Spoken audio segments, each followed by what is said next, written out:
Pyramid মানব সৃষ্ট চিত্তাকর্ষক কাঠামোগুলোর মধ্যে একটি।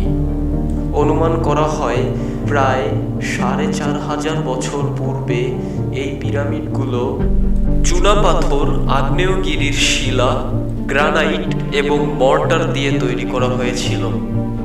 অনেকের মতে বিভিন্ন স্তরে স্তরে ঢালু নির্মাণ করে শ্রমিকদের দিয়ে আনিয়ে পিরামিড তৈরি করা হয়েছিল। অনেকের মতে পানির খাত তৈরি করে এই লাইমস্টোনগুলো আনা হয়েছিল এবং পিরামিড তৈরি করা হয়েছিল। আবার অনেকে এটাও দাবি করে যে অনেক ব্লক তৈরি করে পিরামিড তৈরি করা হয়েছিল। এছাড়াও কিছু অদ্ভুত অদ্ভুত থিওরি আছে এই পিরামিড সম্পর্কে।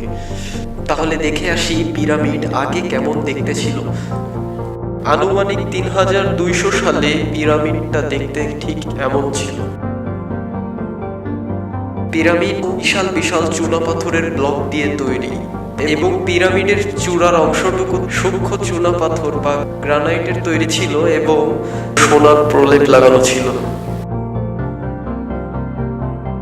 তাহলে আপনারা দেখতে পারলেন পিরামিডটা তৈরি করার সময় কেমন ছিল। এরকম আরো মজাদার কাহিনী শুনতে হলে আমাদের চ্যানেলের সাথে লেগে থাকুন, সাবস্ক্রাইব করুন, লাইক করুন, কমেন্ট করুন। ধন্যবাদ।